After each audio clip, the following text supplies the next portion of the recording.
வணக்கம் அன்பு நண்பர்களே, இன்றைய ஆய்தெழுத்து நிகழ்ச்சிக்கு உங்கள் அனைவரும் அன்போடு வரவேற்கிறேன். ஆக்கப்பூர்வமாக அமைந்ததா சட்டப்பேரவை கூட்டத்தொடர் 14வது சட்டப்பேரவையுடைய 10வது கூட்டத்தொடரைய மூன்றாவது கூட்டம் முடிந்திருக்கிறது. 6 நாட்கள் 5 நாட்கள் இறுதியாக 3வது கூட்டம் 18 நாட்கள் என்று நடந்திருக்கிறது. இந்த 14வது பேரவையுடைய 10வது கூட்டத்தொடருடைய 3வது கூட்டம். இதுல பல்வேறு வெளிநடப்புகள் தினந்தோறும் நடந்து கொண்டே இருந்தன. சில வெளியேற்றங்களும் கூட இருந்தன. வழக்கம் போல 110வது விதியின் கீழ் முதலமைச்சருடைய அறிவிப்புகள் ஏராளமாக இருந்தன. இவை எல்லாவற்றையும் தாண்டி ஒட்டுமொத்தமாக பார்க்கும்போது இந்த கூட்டத்தொடரில் குறிப்பாக இந்த இறுதியாக நடந்த 18 நாட்கள் நடந்த கூட்டத்தில் உருப்படியாக நமக்கு ஆக்கப்பூர்வ மக்களுக்கு, சாமானிய மக்களுக்கு கிடைத்தது என்ன, ஆக்கப்பூர்வமாக நடந்ததா இந்த சட்டப்பேரவை கூட்டத்தொடர்? இதை பற்றி தான் இந்த ஆய்தல் நிகழ்ச்சி விவாதிக்க இருக்கிறோம்.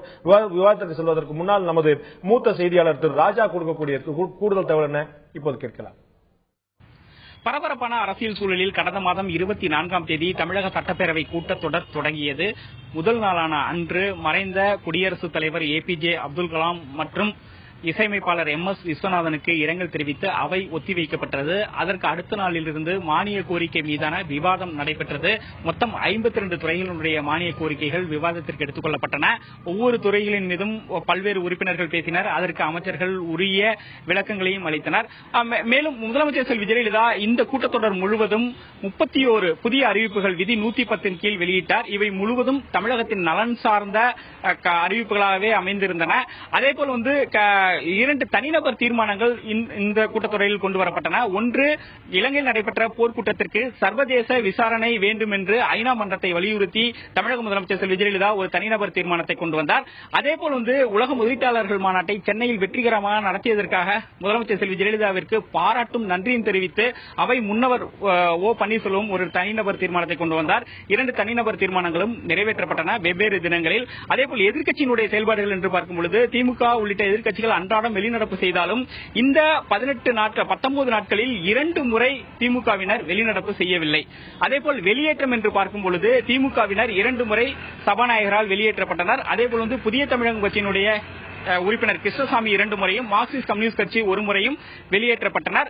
இன்று சபாநாயகர் அவையில் ஒரு புள்ளி விவரத்தை தெரிவித்தார். அந்த புள்ளி விவரத்தில் பல்வேறு விஷயங்கள் குறித்து கவன ஈர்ப்பு கொடுக்கப்பட்டதாகவும் அதில் 940 கவன ஈர்ப்பு உறுப்பினர்களால் கொடுக்கப்பட்டதாகவும் அதில் 490 மற்றும் அவையால் ஏற்றுக்கொள்ளப்பட்டதாகவும் பரிசீலிக்கப்பட்டதாகவும் அதில் 15 கவன ஈர்ப்புகளுக்கு முழுவதுமாக விளக்கம் கொடுக்கப்பட்டதாகவும் தெரிவித்தார். அதேபோல் இந்த கூட்டத்தொடரில் அதிக அளவிலான கேள்விகளுக்கு பதிலளித்த அமைச்சர் எடப்பாடி பழனிசாமி என்ற ஒரு தகவலையும் அவைக்கு அவர் தெரிவித்தார்.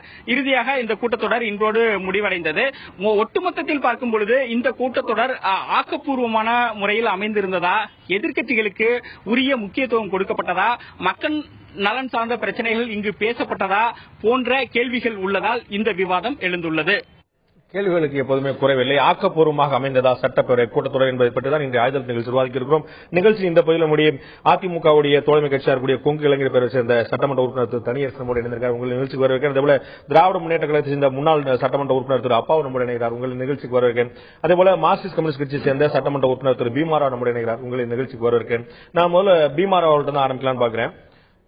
இந்த ஒட்டுமொத்தமாக இந்த 19 நாட்கள், அந்த ஒரு நாட்கள் இரங்கல் தெரிவித்து ஒத்திவைக்கப்பட்டது கழித்தால் 18 நாட்கள்ல சட்டமன்ற கூட்டத்தொடர் நடந்த விதம், நடத்தப்பட்ட விதம், சபாநாயகருடைய செயல்பாடு, ஆளுங்கட்சியுடைய செயல்பாடு, எதிர்க்கட்சிகளுக்கு கிடைத்த வாய்ப்பு, இதை பற்றி உங்களுடைய பார்வை?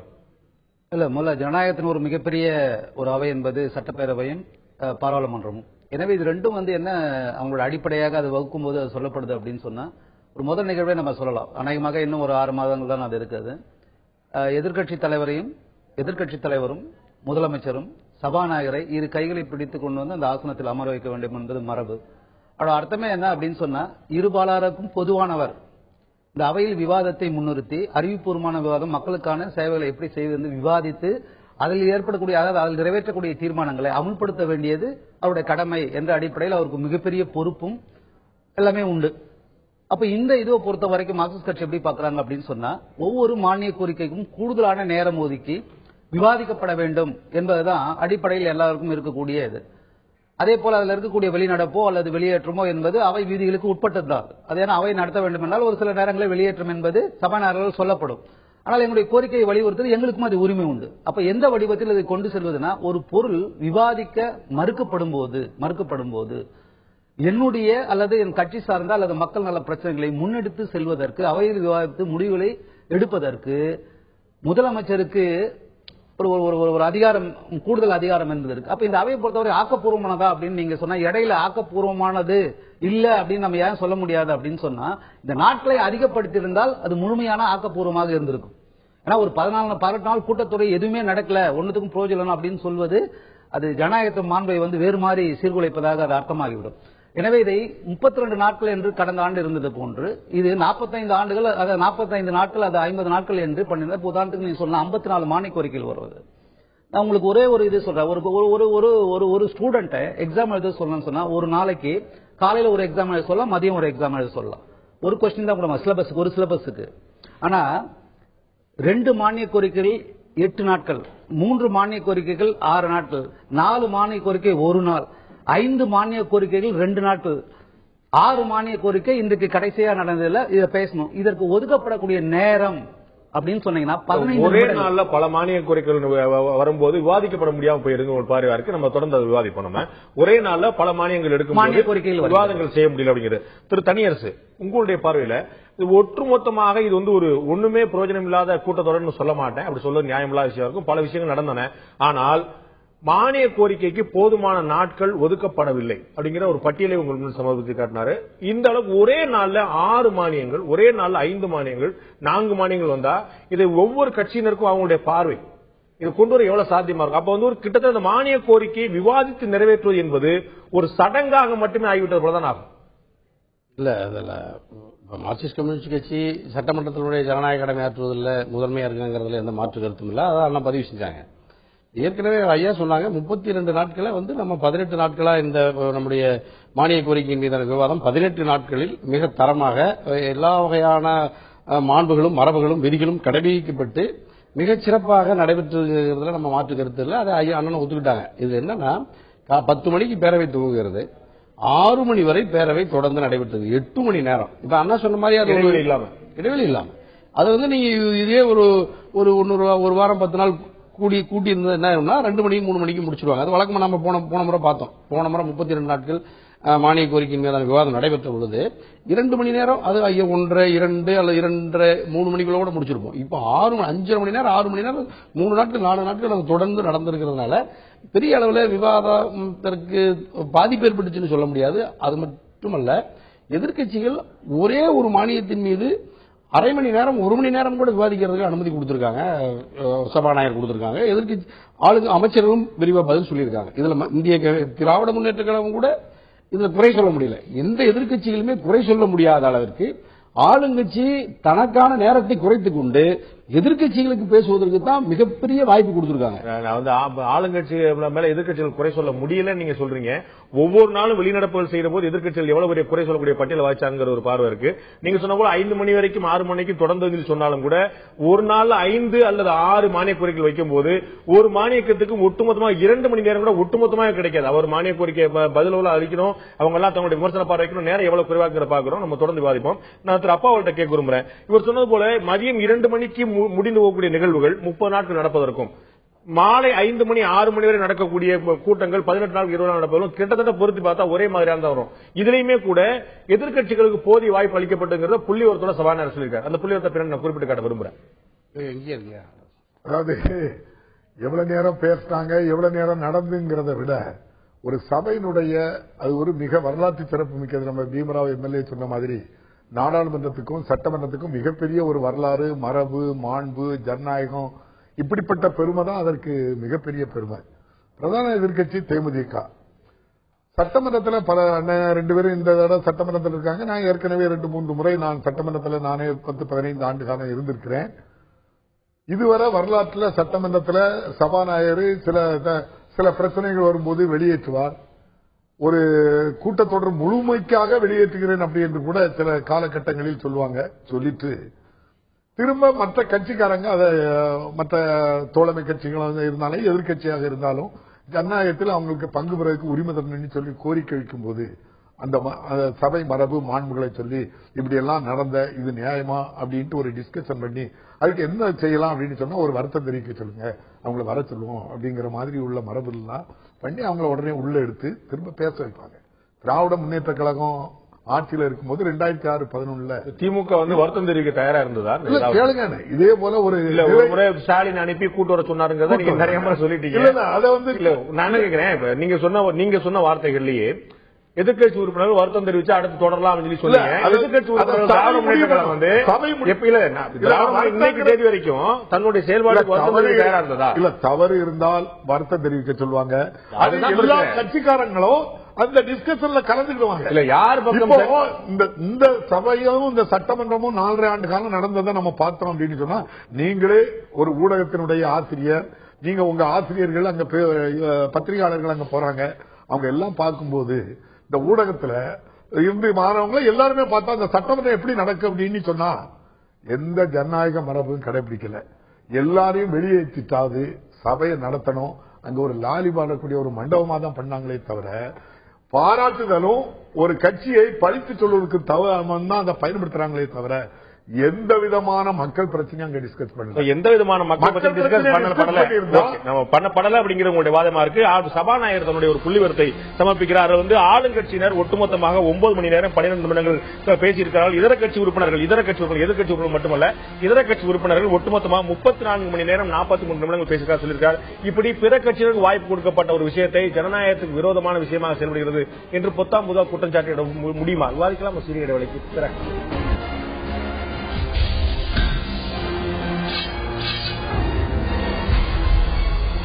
மீண்டும் ஆயுதழுத்த நிகழ்ச்சிக்கு உங்கள் அனைவரும் அன்போடு வரவேற்கிற நண்பர்களே. ஆக்கப்பூர்வமாக அமைந்ததா சட்டப்பேரவை கூட்டத்தொடர் என்ற தலைப்பில் இன்றைய ஆயுதழுத்த நிகழ்ச்சி விவாதித்துக் கொண்டிருக்கும். நிகழ்ச்சி இந்த நம்முடைய விருந்தினர் எம்எல்ஏ அதிமுக ஈர்ப்பு கொண்ட திரு மாஃபாய் பாண்டியராஜன் நம்முடைய உங்கள் நிகழ்ச்சி வருகிறேன். உங்கள்கிட்ட தான் என்னுடைய முதல் கேள்வி வைக்க இருக்கிறேன். இந்த பகுதியில் எதிர்கட்சிகளுக்கு வந்து அதிகமான பேச சந்தர்ப்பம் கிடைத்தது சொல்லி சபாநாயகர் சொல்லியிருக்காரு. நான் ஏற்கனவே இடைவெளிக்கு முன்னாடி சொன்னேன், ஆளுங்கட்சியினர் ஒட்டுமொத்தமாக 9 மணி நேரம் 12 நிமிடங்கள் பேசியிருக்காங்க. இதர கட்சியினர் ஒட்டுமொத்தமாக 34 மணி நேரம் 43 நிமிடங்கள் பேசியிருக்காங்க. இந்த புள்ளிவரத்தை கேட்கும்போது எதிர்கட்சியினருக்குன்னு கூட போடாம இதர கட்சியினர் தான் ரொம்ப கவனமான வார்த்தைகள் பிரயோகப்படுத்தப்பட்டிருக்கு.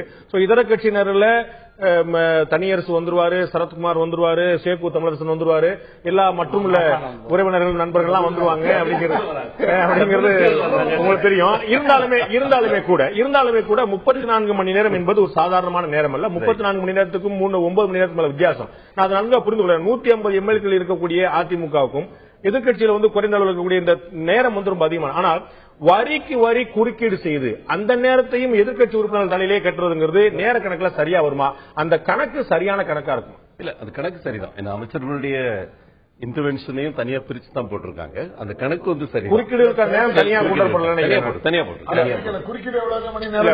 சேர்த்தோம்னா திமுக எல்லாம் வந்து இது மூலமா 9 மடங்கு வந்திருக்குங்க. அவர் வந்து இப்போ திமுக சட்டமன்ற உறுப்பினர் உங்க பக்கத்திலே கூட பேர் இருக்கிறாங்க, அவங்க அதை மறுக்கிறாங்க. குறுக்கீடுகள் நேரம் சேர்க்கப்படல அப்படிங்கறத மைனஸ் பண்ணிருக்காங்க. எனக்கு தெரிஞ்சு குறுக்கீடு சேர்க்கப்பட்டதா தெரியல. ஏன்னா பலமுறை நான் சட்டசபை நிகழ்ச்சியில் அவதானிக்கும் போது அவங்க சொன்ன விஷயம் குறுக்கீடு வராதபடி உறுப்பினர்கள் பேச கற்றுக்கொள்ள வேண்டும். ஆளுங்கட்சியினர் பேசிய மொத்தம் 35 பேர் பேசிய நேரம் 9 மணி நேரம். இல்ல, நீங்க சொல்றது உறுப்பினர் பேசுறது சொல்றேன். நான் ஒரு உறுப்பினர் பேசும்போது அமைச்சர் எதிர குறுக்கீடு பண்ணாங்கன்னா அது அவரோட நேரத்தோட தான் வந்து இதர அமைச்சர்கள் பதிலுரையாற்றிய மொத்த நேரம் 25 மணி நேரம். அமைச்சர் பதிலுரை 25 மணி நேரம். எதிர்கட்சிகள் ஆளுங்கட்சியினர் பேசிய நேரம் 9 மணி நேரம். இதர கட்சியினர் பேசிய நேரம் 34 மணி நேரம். அதுதான் நான் சொன்னேன். அதுல உங்களுக்கு தெரியும் இல்ல, திரு மாபா பாண்டியராஜனோ சேக்கு தமிழரசனோ சரத்குமாரோ தனியரசோ பேசும்போது எந்த குறுக்கீடும் இருக்காது. இது இயல்பாக அந்த நேரம் முழுமையாகும். திராவிட முன்னேற்ற கழகம், தேசிய முற்போக்கு திராவிட கழகம் சில சமயங்கள்ல இந்திய கம்யூனிஸ்ட் மார்க்சிஸ்ட் கம்யூனிஸ்ட் பேசும்போது எவ்வளவு குறுக்கீடு வருகிற கண்ணால பாத்துருக்கோம். நம்ம இல்ல, இதுல ஒவ்வொரு கட்சியும் எவ்வளவு சொல்லியிருந்தா பதில் சொல்லிருக்கேன். இந்த தொடரை மட்டும் எடுத்துக்கிட்டீங்கன்னா, இந்த 10வது கூட்டத்தொடர் எடுத்துக்கிட்டீங்கன்னா, கம்யூனிஸ்ட் கட்சிகளை பொறுத்த வரைக்கும் அவங்க பேசினப்ப ஒரு 1/3 டைம் வந்து இன்டர்செப்ஷன் வந்தது. அது நிஜம்தான்.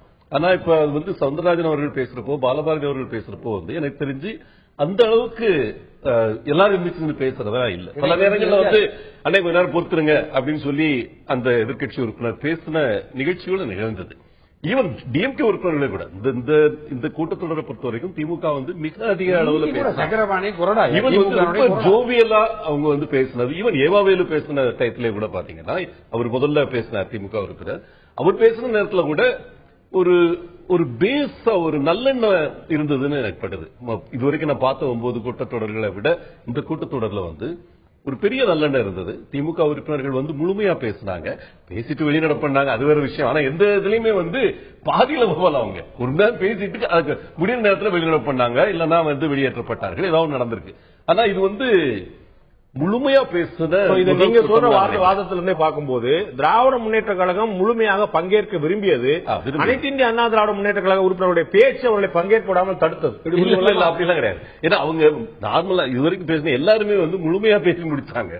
நேற்று உங்களுக்கு ஞாபகம் இருக்கும், அவர்கள் வந்து ஏதேனும் ஒரு நொண்டிச்சாக்கை சொல்லிக் கொண்டு அவர் வந்து தினந்தோறும் வெளிநடப்பு செய்து ஓடிவிடுகிறார் என்று சொல்லும் போது அவருடைய மனதை புண்படுத்த நீங்க சொல்ல மாதிரி அவங்களுக்கு காரணம் கிடைக்காம அவர்கள் அங்குதான் இருந்தார்கள். ஆனால் ஆளுங்கட்சி உறுப்பினர் வந்து வழியே வந்து ஒரு வார்த்தையை சொல்லும் போது அது வந்து எதிர்கட்சி புண்படுத்துறது. அவங்க கேட்கறாங்க உங்க கட்சி பேரை சொல்லல, இதெல்லாம் வந்து ஒரு நயமா இருந்தாலும் கூட யாரை சொல்றாங்க எல்லாருக்குமே தெரியும் இல்லையா? இல்ல இப்ப கம்யூனிஸ்ட் கட்சிகளும் வெளிநடப்பு பண்றாங்க, ஆனா உடனே வந்துடுறாங்க. அவங்க வந்து ஒரு பாயிண்ட் ரைஸ் பண்ண விரும்புறாங்க, போயிட்டு வந்துடுறாங்க. திமுக மட்டும் அந்த இது பண்ணாம இருந்தாங்க. முதல்ல பேசுறது அவங்களுக்கு ஒன்னாவது இல்ல இரண்டாவது பேச வாய்ப்பு கிடைச்சிருது. பேசி 2 முறை மட்டும்தான் அவங்க முதல்ல பேசலன்னு நினைக்கிறேன். மற்ற எல்லா நேரங்கள்லயும் முதல் பேச்சாளராக வந்துடுறாங்க. அதுக்கப்புறம் இருக்க வேண்டியது அவங்க கடமை தானே. வெளியே போனாங்கன்னா கூட போறீங்க, பிரஸ் மீட் பண்றீங்க, மறுபடியும் வந்து உட்கார்ந்து கேட்கலாம். ஏன்னா அவர் வந்து கடைசியில தான் அவங்க பதில்கள் எல்லாம் சொல்றாங்க. அவங்க அமைச்சரோட ஒரு முக்கியமான கருத்து என்னன்னா இவங்க வந்து இருக்க மாட்டாங்க நாங்க சொல்றத கேட்கறதுக்கு, அதனால நாங்க இப்பயும் சொல்ல வேண்டியிருக்கு அப்படின்ற ஒரு கருத்து அவங்க முன்வைக்கிறாங்க. நீங்க பதில் சொல்றது அவங்களுக்கு முடியல, அந்த சபைக்கு. சபையில யாரு இருந்தாலும் இல்லாட்டாலும் பதிவு ஒவ்வொன்றுமே ஒவ்வொரு வார்த்தையுமே பதிவு.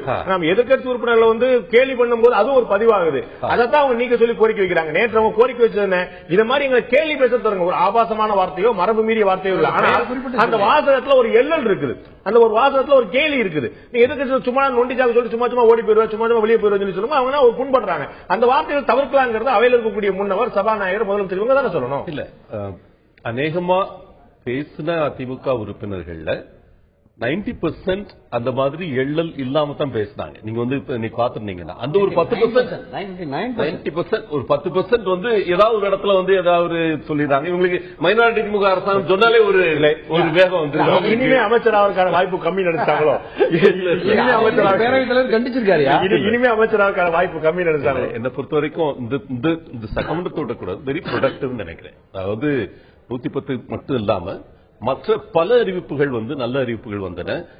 குவாலிட்டி ஆஃப் டிஸ்கஷன்ஸ் நல்லா இருந்தது பல இடங்கள்ல. அதாவது அவர் திரு மாபா பாண்டியராஜன் நீங்க அவையில பாத்திருப்பீங்க அவங்க எப்படி பிஹேவ் பண்றாங்க அப்படின்னு. அவர் சொல்றாரு இது வந்து சபை வந்து ரொம்ப ப்ரொடக்டிவா நடந்தது. இதற்கு முன்னாடி ஒப்பிடும்போது பல கட்டங்கள் ஒப்பிடும்போது ரொம்ப ஆக்கப்பூர்வமா நடந்த விஷயம். ஆனால் உங்களுடைய கட்சியை சேர்ந்த திரு துரைமுருகன் வெளியே வந்தபோது சர்வாதிகாரி போல செயல்படுகிறார் சபாநாயகர், ஆளுங்கட்சியுடைய பொதுக்குழு செயற்குழு கூட நடக்கிறது, பொதுக்குழு கூட்டம் போல நடக்கிறது, பொதுக்கூட்டம் போல நடக்கிறது, கடுமையான விமர்சனம் இருக்கிறார். இது போல ஒரு மாண்புமிக்க ஒரு சபை, நீங்கள் குறிப்பிட்டது போல திரு பீமராவ் குறிப்பிட்ட ஒரு மாண்புமிக்க சபையை இப்படி ஒரு விமர்சனம் கொச்சையாக ஒரு கட்சியுடைய பொதுக்கூட்டம் போல நடக்கிறது, சபாநாயகர் சர்வாதிகாரி நடக்கிறது சொல்றதெல்லாம் சரியான விஷயமா? எங்களுக்கான வாய்ப்பு அளிக்கப்படவில்லை என்பது வேறு, சர்வாதிகாரி போல் செயல்படுகிறார் என்பது வேறு. அதாவது 35 கவனஈர்ப்பு தீர்மானம், ஒத்திவைப்பு தீர்மானம் திராவிட முன்னேற்ற கழக சார்பில் கொடுத்திருக்கு. அதுல மக்கள் நலன் சார்ந்த பிரச்சனைகளை அதுல எடுத்து அவங்க டிஸ்கஸ் பண்ணிருக்கலாம்.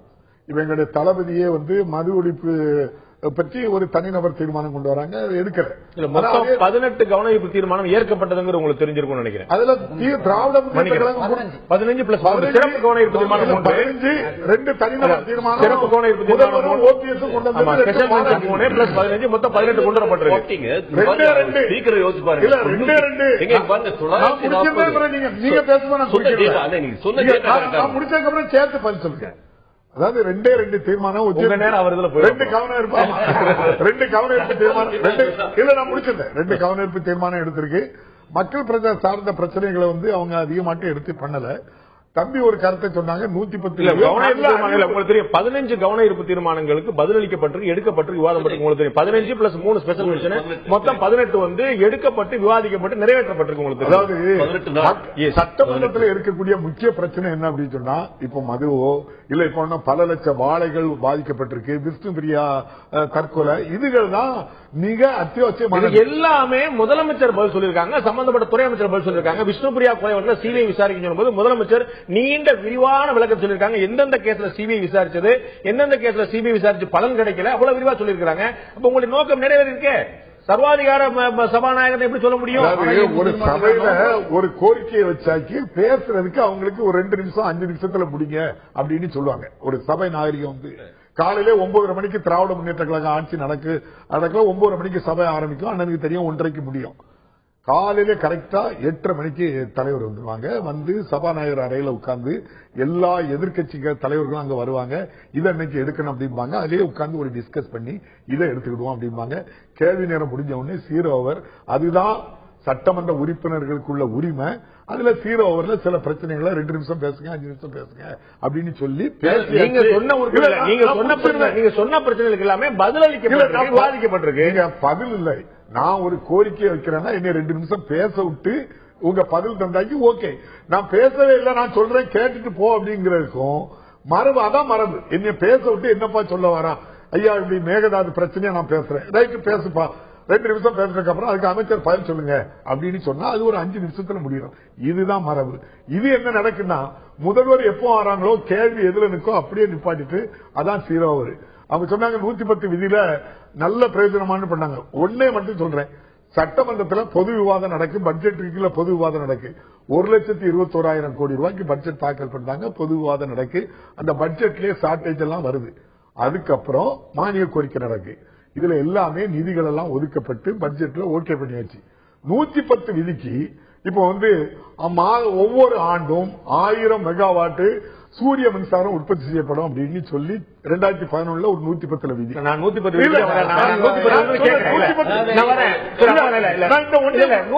பத்தி விவாதிக்காம போக முடியாது.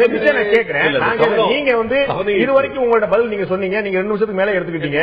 ஆனா நீங்க சபாநாயகர் சர்வாதிகாரமா செயல்படுறாருங்கிறத நீங்க ஸ்தாபிச்சுதான் நான் உணரல. திரு பீமரா உங்களுடைய பாயிண்ட் இல்ல என்னன்னா ஒரு 120 நாங்க கொடுத்துருக்கோம். மார்க்சிஸ்ட் கட்சி இது பிரதமர் 120 கொடுத்துருக்கோம். நீங்க எடுத்துக்கலாம். இப்ப அது வேல்யூபிள், அதாவது அவசரம் முக்கியத்துவம் வாய்ந்த அப்படின்னு தான் கவன ஈர்ப்பு தீர்மானத்தோட இது நிறைய பேர் விவாதத்துக்காக கொடுப்பாங்க. நீங்க அந்த 13 அம்சங்களையும் மட்டும் நீங்க எடுத்து நீங்க அதை கேரி ஓவர் பண்ணி பாத்தீங்கன்னா ஒரு இடத்துல ரோடு போடுறது அவசரம் மிக முக்கியம் அப்படின்னு இன்னைக்கு ஒரு மசோதா எடுத்திருக்க. இன்னைக்கு ஒரு கவன ஈர்ப்பு தீர்மானம் சொல்லி முடிக்கிறேன். திமுக கொடுத்ததான் சொல்ல வரேன் நான்.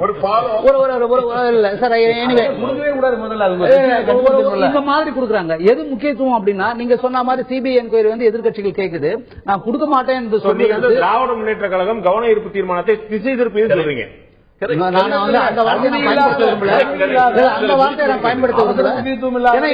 ஒரு உரிமை இருக்கு. நான் இது பண்ணலாம். சபையில வழக்கமான அலுவலை தாண்டி சபையோட கவனத்தை ஈர்ப்பதற்கான விஷயம். அப்ப என்னோட தொழில ஒரு சாலை சரியில்லை, ஒரு ரோடு சரியில்லை, ஒரு பாலம் சரியில்லை அப்படிங்கிறது கவன ஈர்ப்புக்கான நோக்கம் இல்ல. நான் எத்தனை கவன ஈர்ப்பு கொடுத்தேன் பாரு, என்னுடைய கோரிக்கையெல்லாம் மறுக்கப்பட்டு சொல்றதுக்காக செஞ்ச மாதிரி ஆயிடும். ஒரு விஷயம் நான் குறிப்பிட விரும்புறேன். உதாரணத்துக்கு அது முக்கியத்துவம் தான். ஒரு செகண்ட் முடிச்சிடுறேன். இப்ப சொல்லலாம் தொகுதியில நான் என்னுடைய தொகுதியில ஒரு எக்ஸாம்பிள் சொல்லலாம் நினைக்கிறேன். பாலம் முக்கியமான பிரச்சனை கருதலாம் இல்ல சொல்ல பாலம் சொல்லல. நான் பாலம் கொஸ்டினாவே போடலாம். என்னுடைய தொகுதியில் ஒரு பாலம் மேம்பாலம் அமைப்பதற்கு தாமதமா இருந்து கொஸ்டினா போடலாம். It is question portion. அது நான் என்ன சொல்றேன், போரூர் ஏரியை சொல்ல வரேன் நான். அது எல்லாருக்கும் தேவையானது. அது எனவே அரசியல் சட்டத்தை பயன்படுத்தி நம்ம அதை சொல்றோம். 31A அப்புறம் 31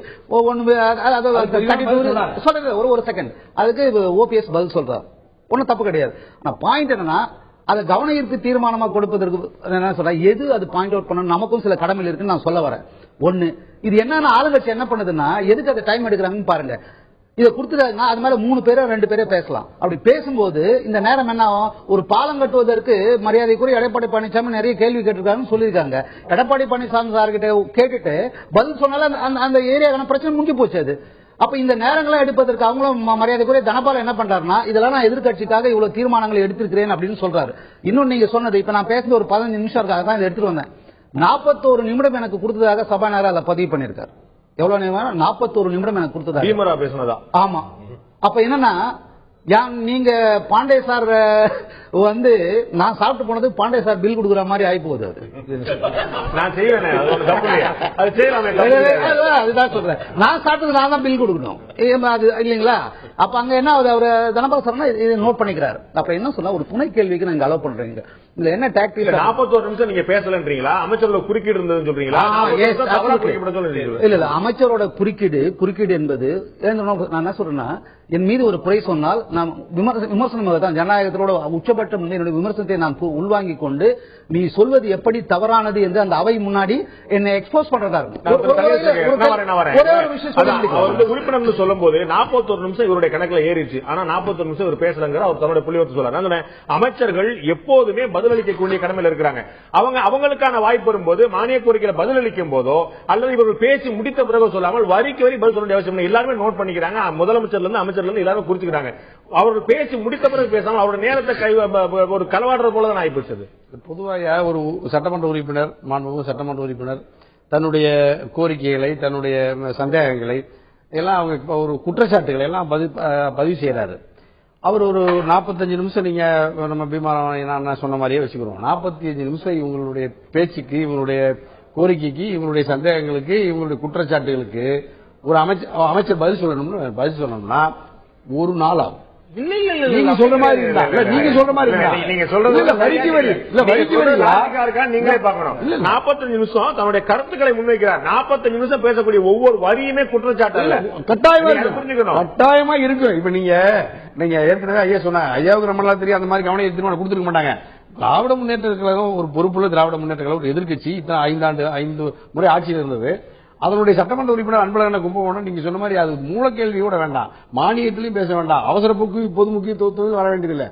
துணை கேள்வி நெடுஞ்சாலைத்துறை சம்பந்தமா எத்தனை கேள்வி ஒரு தினந்தின வருது, அது ஒரு துணை கேள்வி கேட்டிருக்காங்க.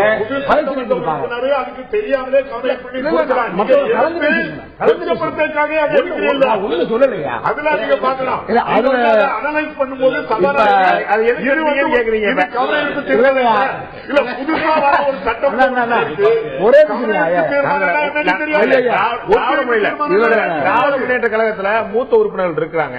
அவங்க தன்னுடைய உறுப்பினர்களை வழிகாட்ட முடியும். அவர்கள் பேசக்கூடிய கன்னி பேச்சுல இருந்து அத்தனையுமே எப்படி வடிவமைக்கணும் சொல்லி தரப்படக்கூடிய விஷயங்கள் உங்களுடைய கட்சியில எம்எல்ஏக்கள் எப்படி பேசணும் வகுப்பு எடுக்கப்படுகிறது.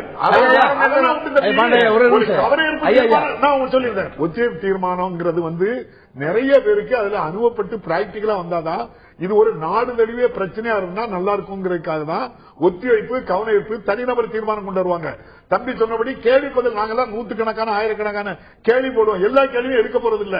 இதை நீங்க பேசும்போதே பக்கத்தில் உள்ள எம்எல்ஏ கொடுத்து இதையும் பேசுங்க, நெடுஞ்சாலைத்துறையிலேயே பேச சொல்லலாம். இப்படி வாய்ப்பு இருக்கு. தெரியாது. இதை ஒரு நேரம் கவன ஈர்ப்பு எழுதி கொடுத்துட்டா அதையே இதை எடுத்து எடுக்காத இடங்களை சேர்ப்பீங்களா நீங்க? ஒரே நிமிஷம் ஒண்ணு இல்லையா? இப்ப கவன ஈர்ப்பு தீர்மானத்துல இவங்களுடைய சட்டமன்ற கட்சியினுடைய துணைத் தலைவர் துரைமுருகன் எந்திரிச்சிருப்பாரு. எதுக்காகன்னு கேட்பாரு. அவசர பொது முக்கியத்துவம் வாய்ந்தான் பாரு. உங்க கட்சிக்காரங்க கொடுத்த அவசர பொது முக்கியத்துவம் வாய்ந்ததை தான் நான் இன்னைக்கு எடுக்கிறேன்னு பாரு. இவரு வேற என்ன சொல்ல முடியும்? எவ்வளவு பாருங்க, அந்த நேரத்தில் பதிலே சொல்ல முடியாம உங்க எதிர்கட்சி, உங்க கட்சியினுடைய சட்டமன்ற உறுப்பினர் கேட்ட கேள்விக்கு தான் நாங்க அவசர பொது முக்கியத்துவத்தை எடுத்துக்கிட்டு நீங்க வார்த்தை எடுத்திருக்கோம். இவங்க என்ன பதில் சொல்றதே தெரியாது, வெளியிட பண்ணிடுவாங்க. பொது முக்கியத்துவம் சபாநாயகர் பண்ணணும். என்னன்னா ஒரு விஷயம் நடக்குதுங்க. நான் அதை ரீட் பண்றதுல நான் சொல்றேன். நான் ஒன்னும் அதுல பெரிய எக்ஸ்பர்ட் என்ற அர்த்தத்தோட நான் சொல்லல, அவைய கவனிச்ச விஷயத்துல நான் சொல்றேன். என் மீது நீ எந்த குற்றச்சாட்டும் சொல்லக்கூடாது. ஒட்டுமொத்த தமிழகமும் எல்லாமே எனக்கு சொந்தமானது என்ற பார்வையில் இருந்தது. அது போல அது மக்களுக்கு சொந்தமானது, அவருடைய பிரச்சனையை தீர்க்கும். ஒரே ஒரு உதாரணம் சொல்றேன். ஃப்ரம் 1947 இருந்து ஒரு 4-5 மலை கிராமங்கள்ல பவர் இல்லங்க, கொண்டு போங்க, வன இதுல கூட கொண்டு போகணும்னு சொல்றேன். ஒரு சோலார் சிஸ்டம், சின்னதா ஒரு சோலார், ஒரு பல்ப் எரியல. இதுக்கு சட்டமன்றத்தில் பேசி பண்ணனா சிரமமா இருக்குல்ல. ஆனா அதுக்கு பதிலே சொல்ல மினிஸ்டர், பதிலே சொல்லாது மினிஸ்டர். ஏன்னு கேட்டா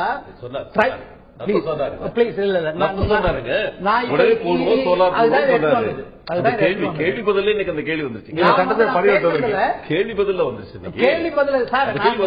பர்டிகுலரா இருக்கக்கூடிய அந்த ஏரியாவில் இது வரைக்கும் இல்லங்க. இது எல்லாமே இது ஒரு பாருங்க, இது இருக்காது.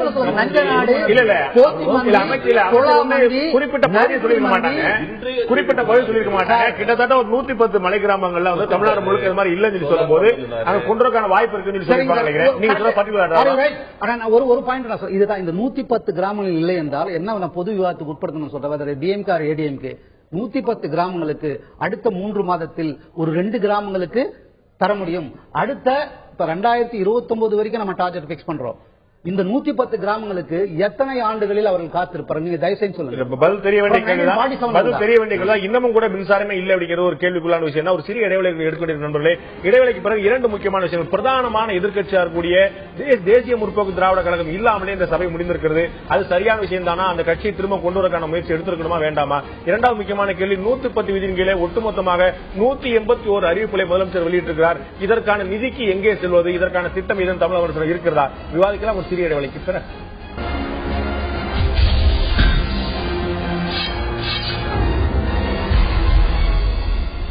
மீண்டும் ஆயுதத்து நிகழ்ச்சிக்கு உங்கள் அனைவரும் அன்போடு வரவேற்க நண்பர்களே. ஆக்கப்பூர்வமாக அமைந்ததா சட்டப்பேரவை கூட்டத்தொடர் என்ற தலைப்பில் இன்றைய ஆயுதத்து நிகழ்ச்சி விவாதித்துக் கொண்டிருக்கோம். நான் திரு மாஃபா பாண்டியராஜன் தான் கேட்க விரும்புகிறேன்.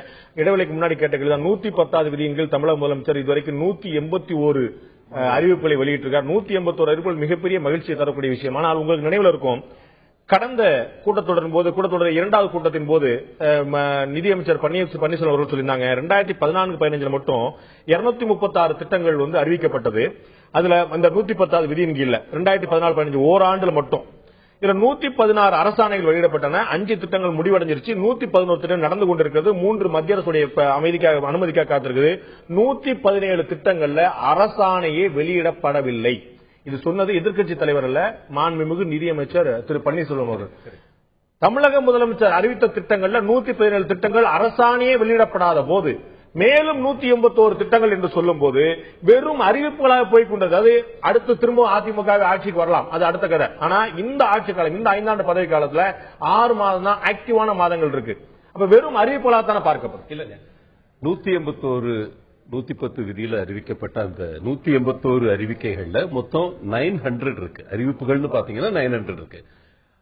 இப்பெல்லாம் வந்து எந்த அறிவிப்பு வந்தாலும், தொழில்துறை சார்ந்த அறிவிப்பு எடுத்துக்கிட்டீங்கன்னா, இன்னைக்கு அறிவித்த 12 அறிவிப்புகளுமே எங்கிருந்து ஃபண்டிங் வருது, யார் ஃபண்ட் பண்ண போறான்றது தெளிவா போட்டு அறிவிக்கிறாங்க. இப்போ வந்து இன்னைக்கு வானூர்தி, இப்ப ஏரோஸ்பேஸ் பார்க் எடுத்துக்கிட்டீங்கன்னா, சென்னை ஏரோஸ்பேஸ் பார்க்ல ஒரு டிசைன் சென்டர் கிரியேட் பண்றோம்னா மத்திய அரசாங்கத்துல இருந்து எவ்வளவு வருது, தனியார் பங்களிப்பு எவ்வளவு இருக்கு, ஸ்டேட் கவர்மெண்ட் எது மூலமா, டிட்கோ மூலமா கொண்டு வர்றாங்களா, எது மூலம் கொண்டு வர்றாங்க, தெளிவா அறிக்கை கொடுத்திருக்காங்க.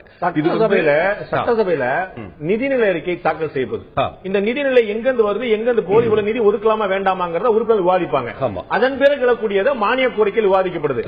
ரெண்டுமே இல்லாம இன்னும் சொல்ல போனா சில துறைகள்ல மானிய கோரிக்கை முடிந்த பிறகே கூட அந்த துறை சார்ந்த திட்டங்கள் அறிவிக்கும் போது உறுப்பினர்களுக்கு எந்த விவாதம் செய்யக்கூடிய வாய்ப்புகளே கிடைக்காம, நீங்க சொல்றீங்க வானூர்தி திட்டம் வருது, இது நல்லதா பொல்லதா, 4 பேர் சொல்லணுமா வேண்டாமா, உறுப்பினர்களுடைய சந்தேகங்கள் கேள்வி எழுப்பணுமா வேண்டாமா, 110 விதிகள் அறிவிக்கப்படும் போது அதன் மீதான விவாதம் மறுக்கப்படுகிறது விதி அடிப்படையிலேயே. அப்ப வாய்ப்புகள், உறுப்பினர்களுடைய மாற்று கருத்தை பதிவு செய்யக்கூடிய வாய்ப்புகள் தானே மறுக்கப்படுது. இல்ல, இப்ப மாற்று கருத்துகளே இல்லாத அளவுக்கு, விவாதமே தேவையில்லாத அளவுக்கு இருக்கிற விஷயங்களை தான் உங்களுடைய கருத்து இல்ல. அதிமுக ஈர்ப்பு கொண்ட உறுப்பினர் எல்லாருமே அப்படி கருதலாம். ஆனா இடதுசாரி இயக்கங்களுக்கோ, திராவிட முன்னேற்ற கழகத்துக்கோ, தேசிய முற்போக்கு திராவிட கழகத்துக்கோ மாற்று கருத்து இருக்கலாம். இல்ல இருக்கலாம். அது நான் சொல்ல விரும்புறேன். நீங்க முதல் கேட்ட பாயிண்ட், 110 அறிவிக்கிற திட்டங்கள் நிறைவேற்றப்படுகின்றனவா, அதுக்கு வந்து ஃபண்ட் ஒதுக்கப்படுதா, இந்த கேள்விகள் முதல்ல நீங்க கேட்டீங்க. என்னோட கருத்து என்னன்னா, இதுவரைக்கும் அறிவித்த அந்த 900 விஷயங்கள்ல 900 விஷயம் அறிவிச்சிருக்காங்க. இந்த 181ல இந்த 900 அறிவிப்புகள்ல ஒரு பாதி அறிவிப்புகள் வந்து பினான்ஸ் தேவைப்படாத விஷயங்கள் பெருசா. அதை நீங்க முதல்ல பிரிச்சுக்கணும், 2ஆ பிரிச்சுக்கணும்.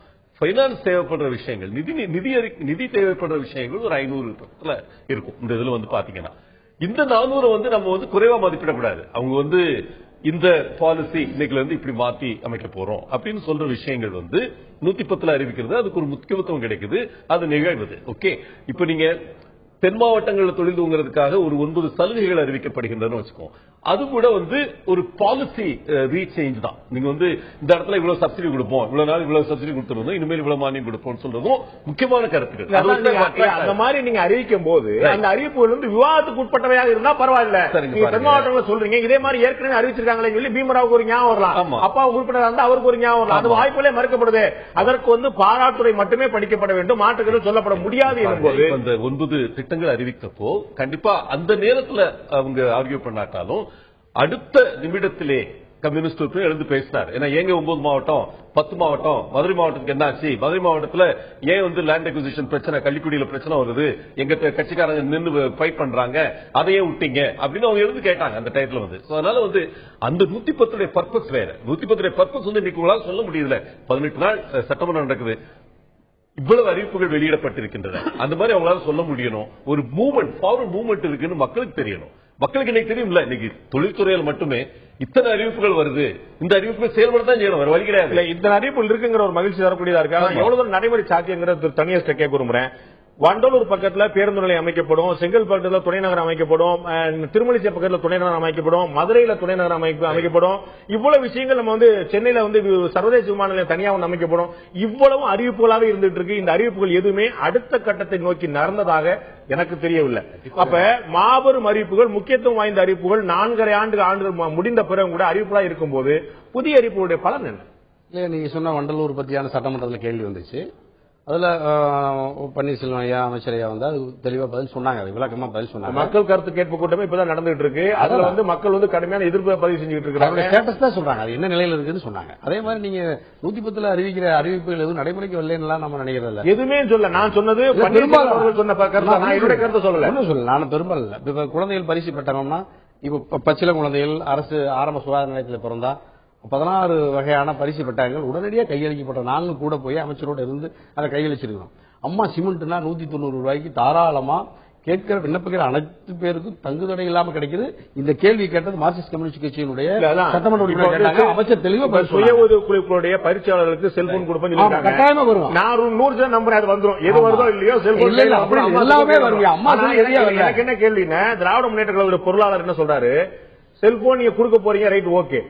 ஆனால் 10 லட்சம் ரூபாய் நீங்க சுழல் நிதி கொடுப்பேன்னு சொன்னீங்க, மானியமால 25% வழங்கப்படுது. இன்னைக்கு வரைக்கும் சொன்னது நீங்க, இன்னைக்கு வரைக்கும் வழங்கப்படலையே. அந்த இதே மகளிர் சுய உதவிக்குழு பற்றின பிரதானமான அறிவிப்பு வராம புதிதாக ஒரு அறிவிப்பு வரும்போது தேர்தலுக்கு நேரத்தில் மெட்டீரியலா நீங்க எதை கொடுக்க முடியுமோ அதுதான் ஈர்க்கும் அப்படிங்கிற நோக்கம் தான் காட்டுது. அப்படி பார்த்தா தேர்தலில் ஏற்கனவே சிலிண்டர் கொடுத்தாங்க, கலர் வண்ண தொலைக்காட்சி கொடுத்தாங்க. அப்ப அதெல்லாம் தேர்தல் அதிமுக அறிவித்த 10 லட்சம் ரூபாய் சுழல் நிதி, அதிமுக அறிவித்த 25% மானியம், அதை அதிமுக அரசு நிறைவேற்றவில்லை. பரிசீலனைகள் இருக்கலாம். நீங்க அறிவிச்ச திட்டம் சார், மத்திய அரசு அறிவிச்சது மாவட்டங்களை சொன்னாங்க அல்லையா? பதில் சொல்லணும். இப்ப மதுரை துணை நகரத்தை பத்தி சொன்னீங்க, அதுல என்ன செஞ்சிருக்கோம் தெளிவா சொல்லியிருக்காங்க. 18 கோடி செலவு செய்யப்பட்டிருக்கு. இடங்கள் அடையாளம் கட்டு, அந்த லேண்ட் அக்விசிஷனுக்கு தாசில்தார்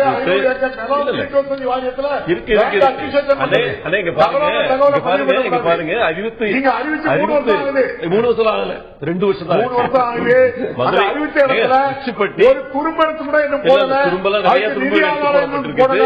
தமிழக சிலை அமைக்க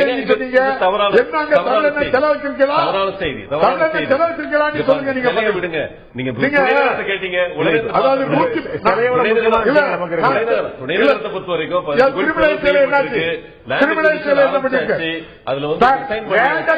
அது வீட்டு வசதி வாரியத்தில் உள்ளது. 514 ஏக்கர் வீட்டு வசதி வாரியத்தில் உள்ள நிலம். நீங்க அதை எடுக்கல பாருங்க. நான் இன்னொரு பதில் சொல்றேன். நான் சொல்றேன் 110 விதி நிறைய அறிவிப்பு வந்திருக்கு. 900 வந்துட்டு இப்ப 181 வந்துட்டு எல்லாம். நான் கேட்கிறேன், பட்ஜெட்ல 1,21,000 கோடி ரூபாய் போட்டு பொது பட்ஜெட்ல அது விவாதத்துக்கு பட்டு 1,4 லட்சம் கோடி ரூபாய்க்கு விவாதம் நடந்து மானிய கோரிக்கை நடந்து பில் பாஸ் பண்ணியாச்சு. இந்த 900 அறிவிப்புக்கும் நிதி ஆதாரத்தை எங்கேயாவது நீங்க உருவாக்கி நிதி எங்க பயோடெக் விசி ஃபண்ட் எடுத்துக்கிட்டீங்கன்னா அந்த 50 கோடி எங்க அம்மாவே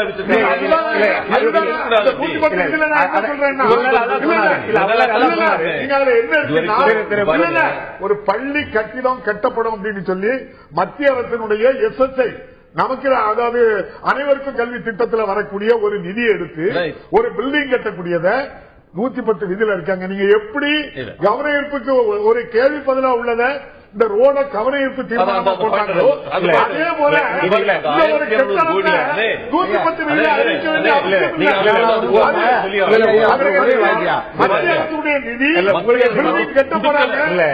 சென்னையில ஓடக்கூடிய பெரும்பாலான பேருந்துகள் ஜவஹர்லால் நேருடைய நகர்ப்புற மேம்பாட்டு திட்டத்துக்குள்ள கொண்டு வரப்பட்டது. அது ஓடிட்டு இருக்கு, அது அப்படிதான் கொண்டு வர்றாங்க.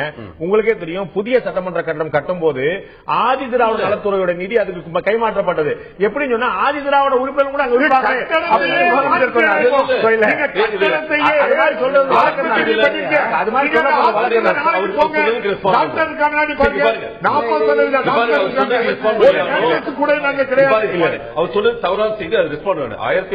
கோடி அம்மா அறிவித்தது SSIல அலாட் பண்ணாத போதிலும் தமிழக அரசாங்கம் தனது சொந்த நிதியிலிருந்து அதை கெட்டுன்னு சொன்னாங்க. கெட்டக்கு பணம் அனைவருக்கும் கல்வி திட்டத்திலிருந்து வரக்கூடிய ஒரு நிதியை நீங்க அதையே டைவர்ட் பண்ணி மாத்திட்டு சரியான ஒரு வரவு செலவு திட்டத்தை வந்து வைப்பதற்கு வந்து தயாரா இருக்கணும். ஏன்னு கேட்டா ஒரு நிமிஷம் பண்ண முடியாது.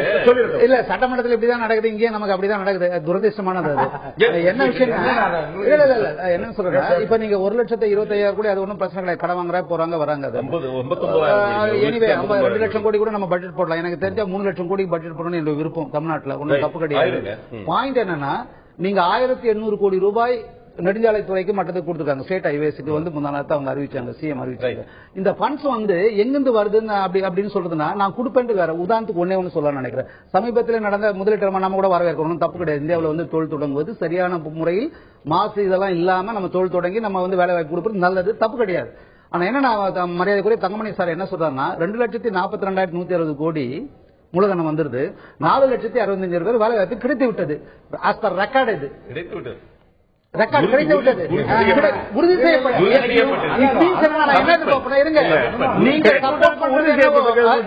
உறுதி செய்யப்பட்டதுன்னு இருக்காங்க.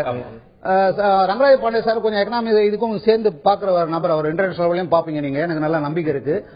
ஒரு திட்டத்தை ஒரு இன்வெஸ்ட்மெண்ட் பண்ணி அதை ரன் பண்ண பிறகுதான் அது நடக்குது. நான் தொடங்க போகிறேன் என்பதே ஒரு நல்ல வரவேற்பு. ஆனா என்ன பண்ண இன்வெஸ்ட் பண்றது, இதான் நம்ம முன்னாடியே உத்தரவாதப்படுத்தப்பட்டிருக்குங்கிறத வந்து அவங்களுடைய வாக்குறுதியாக அப்பா அவர்கள் வந்து அப்ப சொன்னாங்க, இந்த மாதிரி பாராட்டு மழை தான் பொழியப்படுது. எனக்கு நினைவு தெரிஞ்சு தமிழகத்துக்கு காவிரியை கொண்டு வந்த தலைவர், முல்லை பெரியார் பிரச்சனையை தீர்த்து வந்த தலைவர், கிருஷ்ணா நதியை கொண்டு வந்த தலைவர், திராவிட முன்னேற்ற கழக தலைவர் அப்போதைய முதலமைச்சரை பாராட்டி பல்வேறு தீர்மானங்கள் இதே சட்டத்தில் நிறைவேற்றப்பட்டிருக்கு. இன்னைக்கு வரைக்கும் அந்த தாவா தீர்ந்த மாதிரி இல்லைங்க. காவிரி சைதாப்பட்டில காவிரிக்கு சில வச்சு தண்ணி ஊத்துற மாதிரி இருந்தாங்க. அந்த காவிரி தாயம் காணும், அந்த பைத்தியம் காணும் இருக்க. நமக்கு வந்து தண்ணி தேவை மாறி இது மாதிரி வழக்கமா நடக்கிறதா? ஊர்ல பெரிய பாராட்டு விழா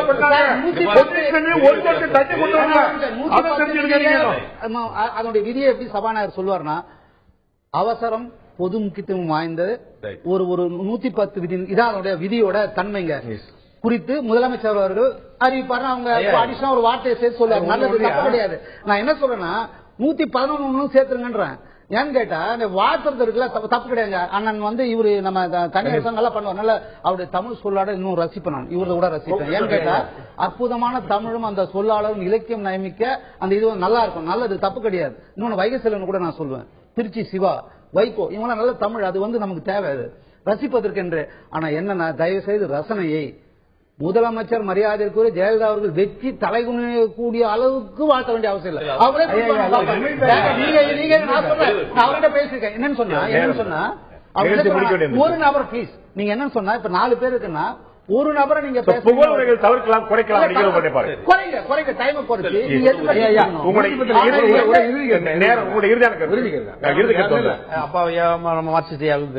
அதாவது 110 விதிங்கிறது ஏதோ சாதாரணமா நடைமுறைக்கு வராத மாதிரி எல்லாம் இல்லையா?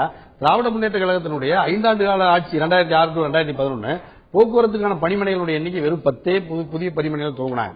மாண்புமிகு புரட்சித் தலைவர் அம்மா அவர்கள் 110 விதிகள் அறிவிக்கப்பட்டு வெறும் 4 ஆண்டுகளில் 73 போக்குவரத்து புதிய பணிமனைகள் துவக்கப்பட்டு பணிகள் நடைபெற்று வருகிறது, முடிஞ்சிருச்சு. அதே மாதிரி 37 அரசு கல்லூரிகள்ல அறிவிக்கப்பட்டு கல்லூரிகள் திறக்கப்பட்டு மாணவர்கள் பயிற்றுவிக்கப்படுகிற சூழல் இருக்கு. மிக முக்கியமான சமூகத்தினுடைய மாற்றங்களை உருவாக்குறதுல 110 விதி மிக சிறப்பாக செயல்பட்டுக் கொண்டிருக்கிறது. மத்திய அரசு நிலம் கையகப்படுத்துவது, பல்வேறு அனுமதிகளை பெறுவதில் தாமதம் ஏற்படுகிற ஒரு சில திட்டங்களை தவிர அனைத்து துறைகளுமே மக்களுடைய பயன்பாட்டுக்கு வந்திருக்கிறது. அது புரட்சித் தலைவர் அம்மா அவர்கள் இறுதியான கருத்து சுருக்கமா. அதாவது இந்த சட்டமன்றத்தில் எல்லாரும் வெளியிருந்து பார்க்க உள்ள இருந்து பார்க்க இங்க எல்லாருக்குமே தெரிஞ்ச ஒண்ணு, முதல்வரை பாராட்டக்கூடிய ஒரு மந்தமாக தான் அது இருந்திருக்கே தவிர எதிர்கட்சிகளை பேச விடாம ஜனநாயகத்தை குளிதோண்டி பதைக்கக்கூடிய அளவுக்கு தான் இருந்து 110 விதி வந்து வெற்று அறிக்கை வெறும் விளம்பரத்துக்காக பண்ணப்பட்டதே தவிர மக்கள் நலன் சார்ந்த எந்த திட்டமும் அதுல நடைபெறல. அதற்காக நிதி ₹1 கூட ஒதுக்கப்படல. இதுவரைக்கும் இல்லாத அளவுக்கு திமுக அரசாங்கத்தில் 5 வருடம் இருந்த பட்ஜெட்டை விட 2 மடங்கு, அதாவது 1,59,000 கோடிக்கு இன்னைக்கு பட்ஜெட் நிறைவேற்றப்பட்டிருக்கிறது. ஒவ்வொரு பைசாவுக்கும் அவங்க கமிட் பண்ண ஒவ்வொரு முதலீட்டுக்கும் தெளிவா அந்த இடத்துல இருக்கு. பெரிய அளவுக்கு கத்தையா கொடுத்திருக்காங்க டேட்டா படிச்சு பாக்குறதுக்கு. இரண்டாவது அண்ணன் சொன்ன வேலைவாய்ப்பு. இந்த வேலைவாய்ப்பை பொறுத்த வரைக்கும் 2,05,000 வேலைவாய்ப்புகள் அமைச்சர் சொன்ன அந்த 4,70,000 2,05,000 வந்து ஐடி எனேபிள் சர்வீசஸ் துறையில வந்து அந்த 10,000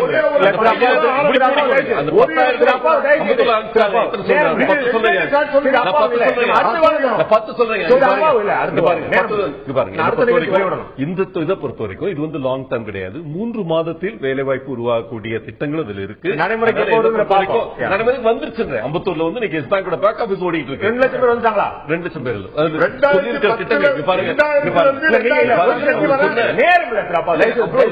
நீங்க சொல்றது சர்வதேச முதலீட்டாளர் மாநாட்டில் போடப்பட்ட தீர்மானத்தின்படி ஒப்பந்தத்தின்படி இப்ப வேலை நடந்துருச்சுன்னு சொல்றீங்களா? வேலை வந்துட்டு இருக்குன்னு சொல்றேன். எஸ் பேங்க் தலைவர் அங்க மேல இருந்து அறிவிக்கிறப்ப 2000 பேர் அம்பத்தூர்ல வந்து இந்த பேக் ஆபீஸ் கிரியேட் பண்றோம்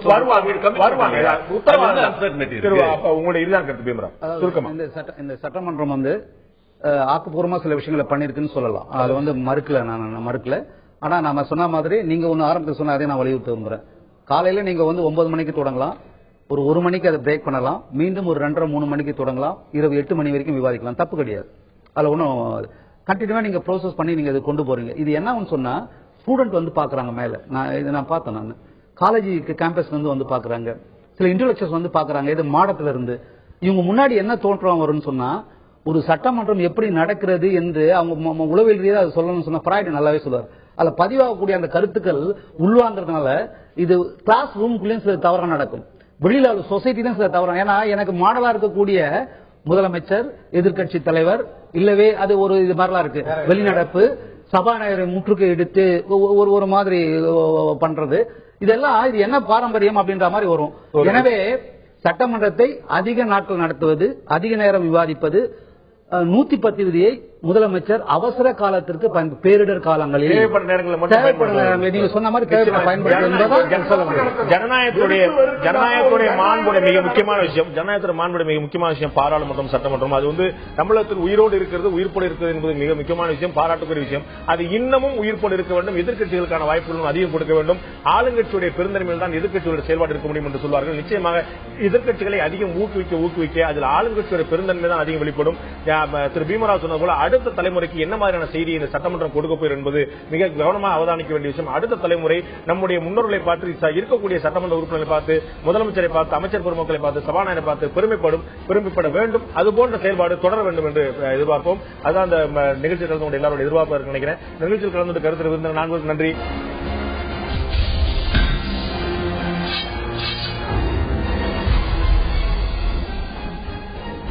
ஆயுத எழுத்து நீட்சிக்கு உங்கள் அனைவரும் அன்போடு வரவேற்கிற நண்பர்களே. திசை திரும்புகிறதா விஷ்ணு பிரியாவுடைய மரண வழக்கு. கோகுல் ராஜுடைய மரணத்தை தொடர்ந்து யுவராஜ் என்ற பெயர் அடிபட்டது. இப்போது அந்த வழக்கு இன்னொரு திருப்பமாக விஷ்ணு பிரியாவுடைய பெயர் அடிபடுகிறது. கோகுல் ராஜுடைய கொலைக்கு காரணமானவர் யுவராஜ் என்று சந்தேகம் எழுந்தது. அந்த வழக்கை விசாரித்துக் கொண்டிருந்த விஷ்ணு பிரியா டிஎஸ்பி தற்கொலை செய்து கொண்டிருக்கிறார். இந்த 3 பெயர்களை சுற்றி வழக்கு நடக்கும் போது புதிதாக மேலும் 3 பெயர்கள் வருகின்றன. இந்த விஷ்ணு பிரியாவுடைய தற்கொலை மரணம் அதற்கான காரணம் என்று பார்க்கும்போது ஒரு வழக்கறிஞர் உள்ளே வருகிறார். மாளவியா என்ற பெயர் கொண்ட ஒரு வழக்கறிஞர் வருகிறார். அதேபோல விஜயராகவன் என்ற பட்டர் ஒருவர் வருகிறார். அதேபோல மகேஸ்வரி என்ற சக டிஎஸ்பி ஒருவர். இந்த 3 பெயர்கள் புதிதாக எமர்ஜ் ஆகின்றன. இவர்கள் தற்கொலை செய்து கொண்ட மர்ம மரணத்துக்கு உள்ளான விஷ்ணுபிரியாவுடன் நெருங்கிய தொடர்பு கொண்டவர்களாக இருக்கிறார்கள். அவர்களுடைய பேச்சுவார்த்தை என்ன நடந்தது, இந்த வழக்கு சரியான திசையில் தான் செல்கிறதா என்ற கேள்வியில சட்டமன்றத்தில் முதலமைச்சர் ஜெயலலிதா இதற்கு சிபிஐ விசாரணை தேவையில்லை என்று ஒட்டுமொத்தமாக எதிர்க்கட்சிகளுடைய கோரிக்கையை நிராகரித்துவிட்டார். இன்று வந்த இடதுசாரி இயக்கங்களுடைய மூத்த தலைவர் திரு சீதாராம் யெச்சூரி உட்பட அத்தனை பேருமே இந்த மரண வழக்கில் நிச்சயமாக சிபிஐ விசாரணை தேவை என்று சொல்கிறார்கள். ஆனால் ஒட்டுமொத்தமாக இதில் உணர்ச்சி பூர்வமாக பேசுவதில் அர்த்தமில்லை. இந்த விசாரணை சரியான திசையில் செல்கிறது என்று தமிழக அரசு தரப்பு உறுதியாக நம்புகிறது. உண்மையிலே இந்த வழக்கில் என்ன நடக்கிறது, இதை பற்றி தான் இன்றைய ஆயுத எழுத்து நீட்சியில் விவாதிக்க இருக்கும். நிகழ்ச்சி இந்த பகுதியில் நம்முடைய ஓய்வு பெற்ற காவல்துறை கண்காணிப்பாளர் திரு கருணாநிதி நம்முடைய இணைந்திருக்கார். உங்களை நிகழ்ச்சிக்கு வரவேற்கிறேன். அதேபோல விடுதலை சிறுத்தைகள் அமைப்புடைய செய்தி தொடர்பாளர் திரு வன்னி அரசு நம்முடைய இணைந்திருக்கார். உங்களை நிகழ்ச்சிக்கு வரவேற்கிறேன். நான் முதல்ல திரு வன்னி அரசு ஆரம்பிக்கலாம்னு பார்க்கிறேன். தமிழக முதலமைச்சர் பல்வேறு உதாரணங்களை குறிப்பிட்டு காட்டி சிபிஐ எந்தெந்த வழக்குகள் விசாரித்தது, அந்த வழக்குகள் என்னென்ன பலன் கிடைத்தது என சிபிஐ விசாரணை தேவையில்லை, சிபிசிஐடி இந்த வழக்கை விசாரிக்க தகுதி வாய்ந்த அமைப்பாக இருக்கிறது, இந்த வழக்கு அவர்கள் வசமே விசாரிக்கப்படும் என்று சொல்லியிருக்கிறார். சிபிஐ விசாரணை தான் வேண்டும் என்று பிடிவாதமாக நீங்கள் இருப்பதற்கான காரணம் என்ன திரு வன்னி அரசு? இதுல தொடர்ச்சியா விடுதலை சிறுத்தைகள் மட்டுமல்ல எல்லோருமே வந்து சிபிஐ கேட்பதற்கான காரணம் என்னன்னா, கோகுல்ராஜினுடைய படுகொலைக்கு பிறகு அங்க என்ன நடந்தது அப்படிங்கறத வந்து ஆரம்பத்திலேயே வந்து அது தற்கொலைன்னு சொல்லி முடிச்சாங்க.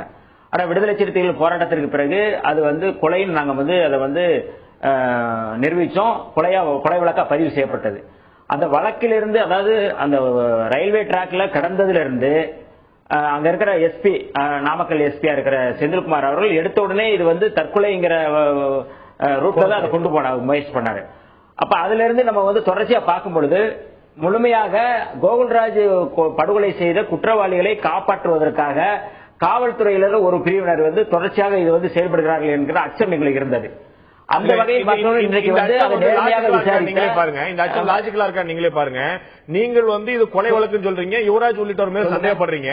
அந்த யுவராஜ் உள்ளிட்டவர்கள் தான் நீங்க சொல்லக்கூடிய அதே எஸ்பி மேல குற்றம் சாட்டுறாங்க. சோ அவங்களுக்காக சாதகம் பண்றதுக்காக எஸ்பி செயல்பட்டாருங்கிற வாதம் லாஜிக்கலா இருக்கா? இல்ல, அதுதான். அதாவது காவல்துறை வந்து எவ்வளவு தகுதி பண்ணும் அப்படிங்கிறது நல்லாவே தெரியும்.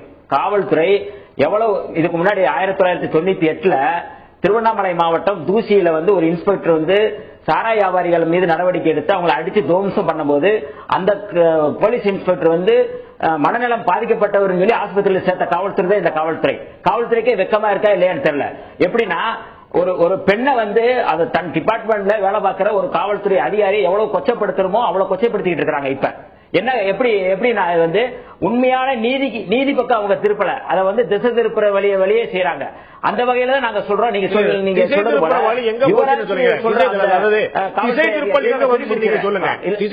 சொல்லுங்க. மாளவியா என்ற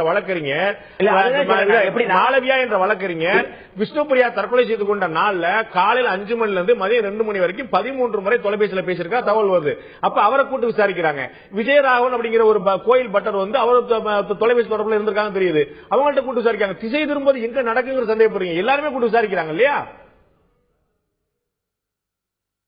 அதாவது அதே விசாரிக்கிறாங்க. அதே மாளவியா சொல்றாரு, என்ன வந்து இந்த மாதிரி நிர்பந்தப்படுத்துறாங்க, நான் வந்து இது காதல் தான் அப்படிங்கறத நிர்பந்தப்படுத்துறாங்க அப்படிங்கறத அவரே சொல்றாரு. அப்ப நான் என்ன கேட்கிறேன், ஒரு நேர்மையான போலீஸ் அதிகாரிக்கு காவல்துறை செய்யற உதவி இல்லைன்னா அவர்களுக்கு செய்யற இதுதானா அப்படிங்கிற ஒரு கேள்வி எழுது. என்னோட என்னன்னா, நம்ம விஷ்ணு பிரியா வந்து இறந்துட்டாங்க. இறந்ததுக்கு அப்புறம் அரசு சார்பா நீங்க வந்து அந்த உடலுக்கு வந்து அஞ்சலி செலுத்துவதற்கு அரசு சார்பாக ஒரு அமைச்சர்களோ யாரோ போயிருக்கிறார்களா? யாருமே போகல. அப்ப இந்த அரசு ஒரு முடிவுல தான் இருக்கு அப்படிங்கிறது கோகுல்ராஜ் படுகொலையில இருந்து மரணத்திலிருந்து ஒரு சந்தேகம் இருக்கிறது. அதுல நாங்க உங்களுக்கு தெரியும், அரசு மரியாதை வந்து போர்க்களங்கள்ல இல்லாட்டி வந்து எங்கேயாவது வேற எங்கேயா போனாங்க குறைந்தபட்ச விபத்துலயாவது இருந்தாங்கன்னா அந்த மாதிரி மரியாதை செலுத்தக்கூடிய வழக்கம் உண்டு. தற்கொலை பண்ணதுக்கு வந்து கொடுப்பாங்களா அப்படிங்கிறது எனக்கு தெரிஞ்சு முன்னுதாரணங்கள் இல்ல. திரு கருணாநிதி நான் அதை வந்து கேள்வியில கொண்டு போக விரும்புறேன். உங்களுடைய சந்தேகங்களை கருணாநிதி கேட்க விரும்புறேன். இந்த வழக்குல ஏற்கனவே சொன்ன போல மேலும் 3 புதிய பேர்கள் வந்துச்சு. மகேஸ்வரி டிஎஸ்பி இருக்கிறாங்க, விஜயராகவன் பட்டர் இருக்கிறாரு, மாளவியாங்கிற வழக்கறிஞர் இருக்கிறாங்க. அவங்கள்ட்ட விசாரணை நடந்துட்டு இருக்காங்க. ஓகே, எல்லோரும் சொல்லக்கூடிய ஒரு விஷயம், டிஎஸ்பி மகேஸ்வரி வர உட்பட எல்லாரும் சொல்லக்கூடிய விஷயம், எஸ்பி உடைய அழுத்தம் இருந்தது. அது முறையானதா வரம்பு மீறியதா என்பதெல்லாம் தாண்டி எஸ்பியோட நெருக்குதல் இருந்தது அப்படின்னு சொன்னாங்க. இது ப்ரொஃபஷனலா நெருக்கமாக இருக்கலாம், அது நெருக்கடியாக இருக்கலாம். அதை தாண்டி அவர் தாழ்த்தப்பட்ட பெண் அப்படிங்கிறனால நெருக்கடியாக இருக்கலாம். அதுதான் விடுதலை சிறுத்தை உள்ளிட்ட கட்சிகள் சொல்லக்கூடியது. அப்ப எஸ்பியும் விசாரணை வளையத்துக்குள்ள கொண்டு வரணுமா கூடாது? விசாரணை வளையத்துக்குள் கொண்டு வரணும். எந்த மாதிரி எல்லா விசாரணை இந்த பெண்ணுக்கு பிரஷர் கொடுத்தாருன்னா எந்த மாதிரி ப்ரொஃபஷனலா பிரஷர் கொடுத்து தான் ஆகணும். ஒரு இன்வெஸ்டிகேட்டிங் ஆபீசருக்கு அதுக்கு மேல உள்ள சுப்பீரியர் அது என்ன மாதிரியான பிரஷர் அப்படிங்கறத விசாரணை பண்ணி தானே தெரிய முடியும்.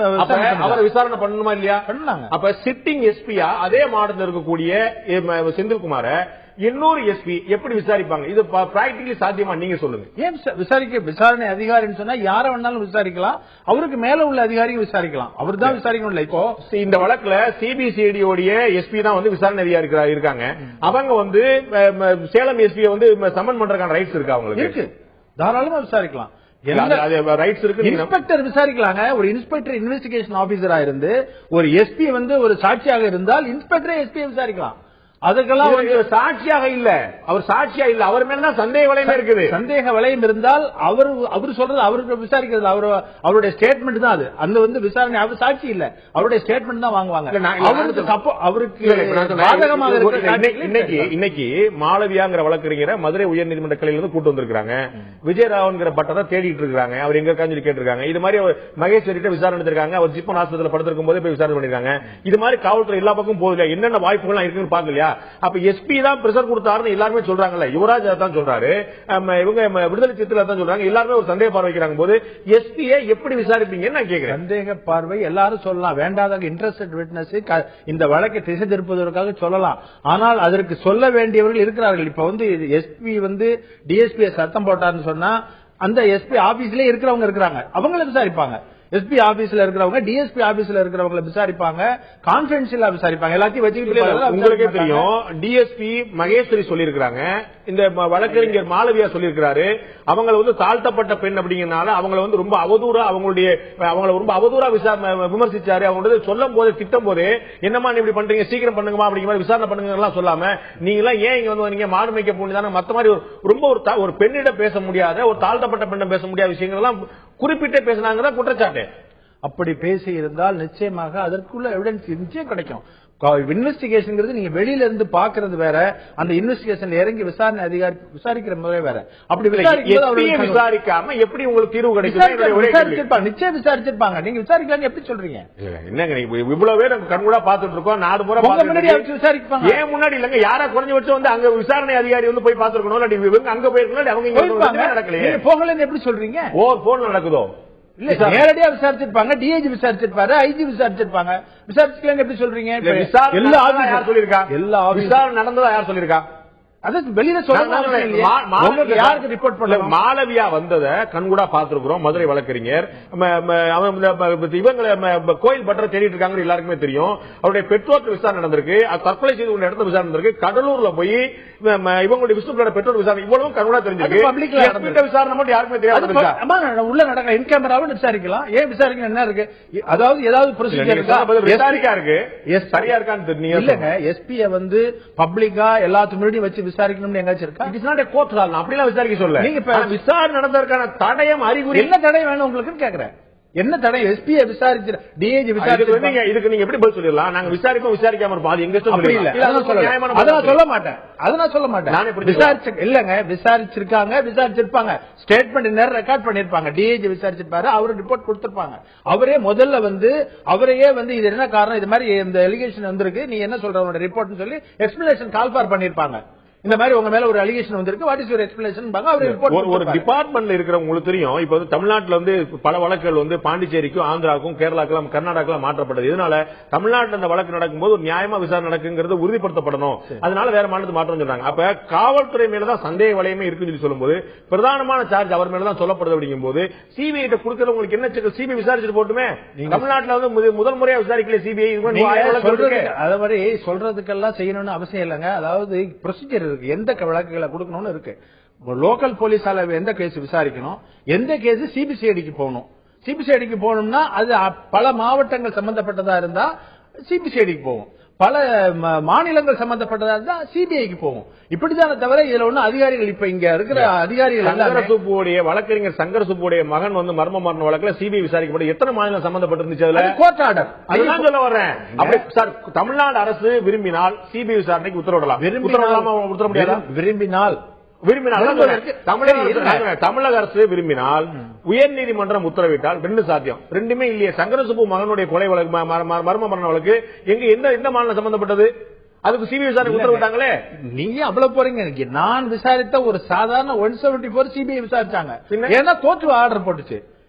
ஆனா நீங்க இதுல வந்து டிபார்ட்மெண்ட்டுக்குள்ளே ஒரு கான்ஃபிளிக்ட் இருக்கு அப்படின்னு சொல்லி சொல்லுங்க. கான்ஃபிளிக்ட் இருக்கு நீங்க தான் சொல்லிட்டு இருக்கீங்க, எங்களுக்கு தானே இருக்கு. நீங்க டிவி பாத்துருப்பீங்க.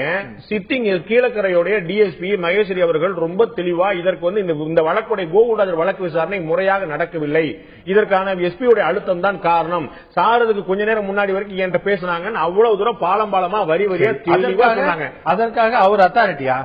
அவர் ஒரு அத்தாரிட்டியா? அவர் ஒரு இப்பதான் டிபார்ட்மெண்ட்டுக்கு வந்திருக்காரு. அவர் பேசுனதுக்காக ஒரு அரசு கேஸ் சிபிஐக்கு மாத்தணும்னு சொன்னாங்க. எப்படி மாத்த முடியும்? நாளைக்கு யார் வேணாலும் பேசலாம். அவங்களோட சுப்பீரியர் அத்தாரிட்டிகள் நிறைய பேர் இருக்காங்க. டிஎஸ்பி பாவம், அவங்க என்ன ஆகுறாங்க தெரியல. அது அப்புறம் நான் கேக்குறேன், என்னுடைய கேள்வி என்ன, அவர்கள் சொல்லும் போது அதுல இருக்க உண்மையா பொய்யா விசாரிக்க நம்ம மக்களுக்கு கொண்டு வர விசாரிச்சிருக்காங்க. மக்களுக்கு எப்ப கொண்டு வருவாங்க? விசாரணை முடிச்சா கொண்டு வருவாங்க. நீங்க பீஸ் மேல அப்பப்ப டெய்லி ரிப்போர்ட் கொடுத்துட்டு இருக்க முடியுமா? கொடுக்க வேண்டியது நீங்க ஒண்ணு தெரியுங்க. அதாவது எந்த ஊடகத்துக்கும் கொடுக்க வேண்டியதில்ல, காவல் கொடுக்க வேண்டியதில்ல. ஆனால் கண்கூடா பார்க்கக்கூடிய விஷயங்கள் அது இல்லங்கிறதா பார்வை. திரு வன்னியரசு, நீங்க குறிப்பிட விரும்புனீங்க? இல்ல அவரு நம்ம அதிகாரி நம்ம கருணாநிதி அவர்கள் சொல்லும்போது சொல்ற யார் அத்தாரிட்டிங்கிற சொல்றாரு. ஆனா முன்னாள் போலீஸ் அதிகாரி மரியாதைக்குரிய டிஜிபி அவங்க திலகவதி ஐபிஎஸ் அவர்கள் சொல்லும்போது சொல்றாங்க, இந்த வழக்கை பொறுத்தளவில் சிபிசிஐடி விசாரித்தால் நியாயம் கிடைக்காது. அங்கே காவல்துறையில் சாதி ஆதிக்கம் அதிகமாக இருக்கிறது. ஆகவே இது சிபிஐ விசாரிக்க வேண்டும் என்று அவர் சார்ந்த காவல்துறை அதிகாரி தான் சொல்கிறார்கள். நாங்க மட்டும் இதை சொல்லல. ரெண்டு விஷயம் மட்டும் நான் சொல்றேன். ஜாதி ஆதிக்கங்கிறது ரொம்ப அடிப்படையான உணர்வு சம்பந்தப்பட்ட விஷயம். அது உண்மையிலே இருக்குமானால் யாருமே பணியில் இருக்க முடியாது. நம்ம போற போக்குல 19 ஜாதி ஆதிக்கம் இருக்குன்னு சொல்ல முடியாது. தாழ்த்தப்பட்ட பிரிவினர்கள் எஸ்பி இருக்கிறாங்க, டிஐஜி இருக்கிறாங்க, ஐஜி இருக்கிறாங்க, கடைநிலை காவலர் இருக்கிறாங்க, எல்லா வகுப்புலயுமே இருக்கிறாங்க. ஒட்டுமொத்தமா காவல்துறை ஜாதி ஆதிக்கம் இருக்குன்னு சொல்ல சரியா? எனக்கு அதை தாண்டி இன்னொரு கேள்வி இருக்குது. இதுல முக்கியமான ஒரு ரோல் பிளே பண்ண மகேஸ்வரி அவர்கள் சனிக்கிழமை வரைக்கும் மருத்துவமனையில் இருக்கிறாங்க. நான் வரேன் திரு வன்னியரசு. சனிக்கிழமை வரைக்கும் மருத்துவமனையில் இருக்கிறாங்க மகேஸ்வரி அவர்கள். ஞாயிற்றுக்கிழமை சாயந்தரம் அவருடைய சரகத்துக்கு உட்பட்ட போலீஸ் ஸ்டேஷன்ல போய் என்னுடைய மொபைல் போன் தொலைஞ்சு போச்சுன்னு சொல்றாங்க. உங்களுக்கு தெரியும், மாளவியாட்ட பேசுனதும், மாளவியா விசாரணைக்கு உட்படுத்தினதும், விஜயராகவன் விசாரணைக்கு உட்படுத்துறதும் எல்லாமே தொலைபேசி அழைப்புகளை வச்சுதான். தொலைபேசி போன் எவ்வளவு போயிருக்கு, என்னென்ன மெசேஜ் பண்ணிருக்காங்கன்னு. திடீர்னு மகேஸ்வரி சனிக்கிழமை சாயந்தரம் தன்னுடைய போன் தொலைஞ்சு போனதா ஞாயிற்றுக்கிழமை சாயந்தரம் புகார் கொடுக்குறாங்க. அந்த போன் மர்மமான முறையில் எப்படி வந்துச்சு, அவனோட டிரைவர் உட்பட யாருமே போன் தொலைஞ்சு போன மாதிரி மேடம் தேடின மாதிரியே தெரியலன்னு சொல்லியிருக்காங்க.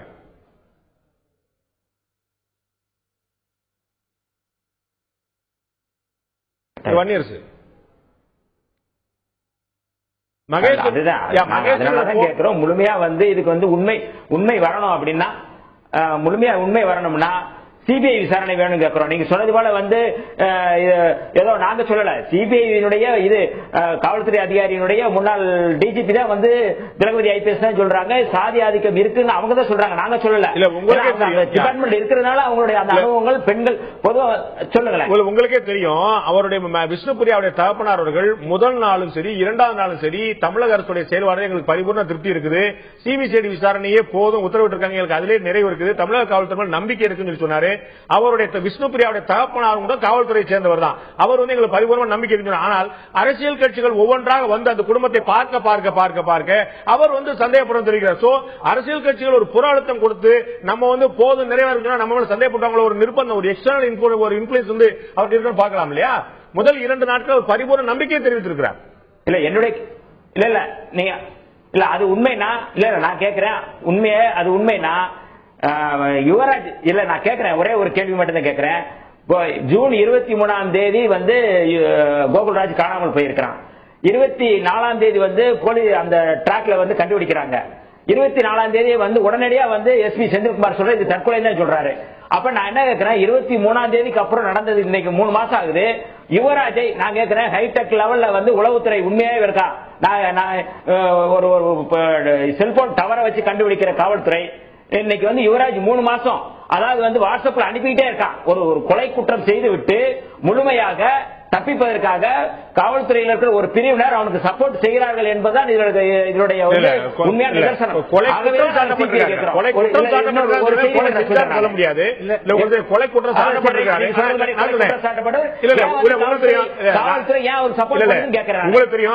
உங்களுக்கு தெரியும் தாகிருஷ்ணன் கொலை வழக்குல எல்லாருமே விடுவிக்கப்பட்டாங்க. பொட்டு சுரேஷ் கொலை வழக்குல இப்பதான் கைது செய்யப்பட்டிருக்காங்க அட்டாக் பண்ணி. ராமஜெயம் கொலை வழக்குல இன்னும் யாரும் கைது செய்யப்படல. சில அரிதிலும் அரிதான வழக்குகள் இது போன்ற விஷயம் நடக்கக்கூடிய விஷயம் தான். ஒவ்வொரு நாளும் 24 மணி நேரத்துக்குள்ள 100 பேர் கைது செய்யப்படுறாங்க மறந்துடக்கூடாதுமா? ஆயிரக்கணக்கான வழக்கு நடக்கும்போது ஒரு வழக்கு தப்பி போகிறதுக்கா காவல்துறை சரியாக சொல்ல முடியுமா? இல்ல கேளுங்க, ஒரே ஒரு இது என்னன்னா, அதாவது நீங்க ராமஜெயம் கொலை வழக்குல இன்னும் அக்யூஸ்ட் குற்றவாளிகளை இன்னும் ஐடென்டி பண்ணல, அதனால அவங்க தேடிக்கிட்டு இருக்காங்க. ஆனால் இந்த யுவராஜ் பொறுத்தவரை அவர் ஐடென்டி பண்ணியாச்சு. ஐடென்டி பண்ணதுக்கு அப்புறமும் 3 மாதம் எதற்காக ஒரு வாட்ஸ்அப்ல வந்து ஒரு நம்பர்ல இருந்து அனுப்பினாலே உடனே கண்டுபிடிக்கக்கூடிய ஒரு காவல்துறை, உண்மையாவே காவல்துறை வந்து குற்றவாளிகளை வந்து கண்டுபிடிக்கணும் அப்படிங்கிற நோக்கம் இருந்ததனால் இந்த 3 மாத காலம் வந்து தேவையா? 3 ஒரு செல்போன் டவர் வச்சு கண்டுபிடிக்கிற காவல்துறை இன்னைக்கு வந்து அதனாலதான் நாங்க சந்தேகப்படுறோம். என்னன்னா காவல்துறையில ஒரு பிரிவினர் வந்து யுவராஜுக்கு சப்போர்ட் செய்கிறார்கள். அரசியல் பின்புலத்தோடு அவர்கள் தப்பிப்பதற்கு முயற்சி செய்கிறார்கள். அதற்காக திசை திருப்புற ஒரு விஷயமாக தான் விஷ்ணுபிரியா வழக்கை இந்த மாதிரி கொண்டு வருகிறார்கள் என்பது என்னுடைய குற்றச்சாட்டு. 1. 2வது நான் சொல்றேன் கேளுங்க. Bureau of police research and டெவலப்மெண்ட்ல வந்து மத்திய உள்துறை அமைச்சகத்தில் ஆய்வு செஞ்சதுல வந்து இந்த ஒட்டுமொத்தமா காவல்துறையில ஒரு சீர்திருத்தம் வேணும், பெண்களுக்கு வந்து முழுமையாக பாதுகாப்பு இல்ல அப்படிங்கிறது ஒரு அந்த ரிசர்ச் சொல்லுது. இது நான் சொல்லல, மனோன்மணியம் சுதந்திர பல்கலைக்கழகத்துல பியூலா சேகர்ங்கிறவங்க வந்து ஆராய்ச்சி செஞ்சதுல வந்து தெளிவுபடுத்துறாங்க. அவங்க வந்து 376 பக்கங்கள் கொண்ட